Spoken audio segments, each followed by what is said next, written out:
How to hit the perfect work-life balance, especially in the beginning of starting a business. Can you really work 16 hours a day without burning out? I got the hustle muscle. Working hard. The harder you work, the Hard work. work like hell. No, you can't. And basically everybody that tells you that you need to push harder is a freaking liar. So in order to work hard and still have balance in life, there's a couple kind of key points that you need to hit. And if you do that, you can ensure that your work is enjoyable, it's productive, but also profitable. So I kind of want people to follow us along on this epic Formula 1 weekend here in Austria. And then at the end, I want to give away the ultimate indicator that you need to look out for if you want to work hard without burning out. All right, good morning. We're on our way to Formula 1. There's 2 days where we're going to pass by. Today's a sprint race.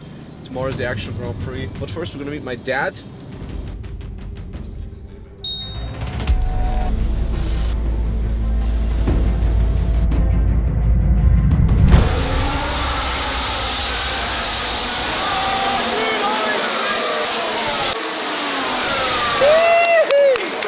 Just got the reply from one of our clients in Germany, record month, 85K. He does this literally with only 2 people in his team. So you can calculate what the profit is, you know? Pretty freaking amazing. All right, that was a pretty awesome race. I want some more ice cream now. Shout out to my fitness mentor. Ice cream number 4. Now we're gonna head back. My mom's waiting with barbecue and cake. This is what life's all about. Barbecue and cake from mom.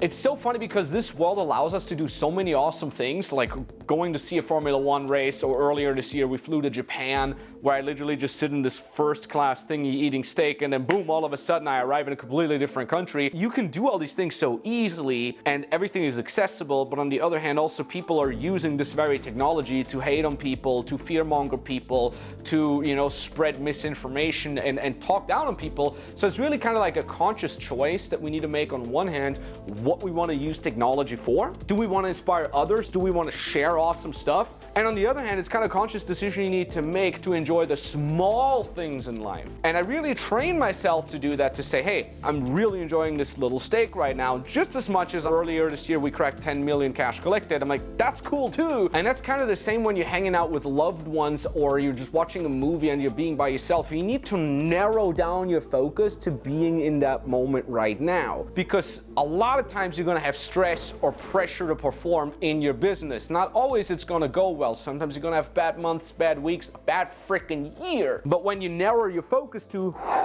this episode of Rick and Morty right now, this steak right now, the cake that my mom made, you can put all the things into a different dimension and you can be fully here and present to the moment. And that's again a conscious choice you need to learn to make.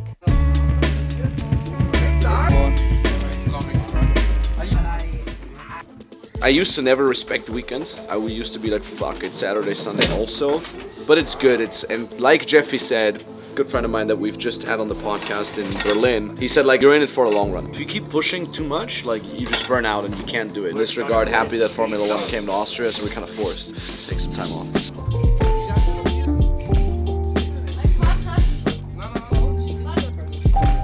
I very much make time off part of my daily schedule. Like if I don't put it in, like 9 p.m. go play Subnautica, I'm not gonna do it. I'll just work until I go to sleep. So for me, as someone that needs the structure, that needs to hit the perfect all tasks of today, I also trick my brain and say, hey, this is where you need to rest. One thing I wanted to share with you is a big important lesson when it comes to starting your first business, because I see the thinking is very off for most people to get started. All of a sudden you're being thrown into this world of entrepreneurship, and a lot of people, they sign up for mentoring programs such as ours, and then they are still in this school mentality of like, oh, I'm gonna be told when the homework is to be done and when I have to submit it and what kind of things I have to do.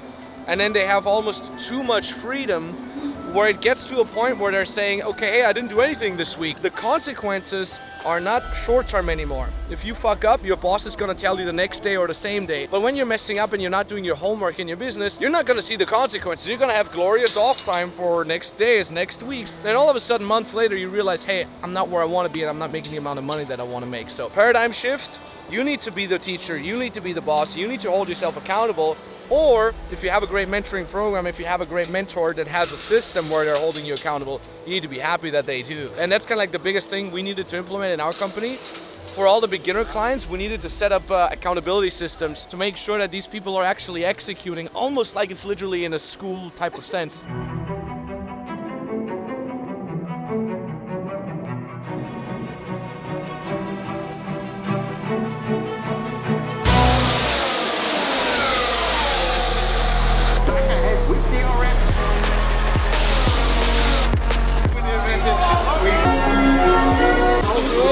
Pretty freaking awesome, man. What a race. Fantastic. Epic race day. Here's a trick how you find the perfect balance between working really hard but also taking time off. A lot of people ask me that, especially beginners. When you're hyped for Monday on a Sunday, that's how you know you hit the perfect middle ground between working really hard, at the same time also taking enough time off. If you feel a little burnt out on Sunday, then you know you've been grinding too much and you didn't get enough time off. And never forget one last thing, you really love what you do, you work on your passion, you're building your dream. Be that just, whatever, you build an empire of your business, or just, have a little bit of business that makes you 20, 30K a month. As long as you do that, it's super easy to hustle hard. I used to be one of the laziest freaking workers ever for any type of job I had. And I worked as a gardener, I was a soldier in the Austrian army. I was one of the laziest idiots ever. But once I built my own business, boom, all of a sudden I was overperforming, outgrinding everybody else. Because I loved what I did. And I still love what I do. Thanks so much for watching. Bye.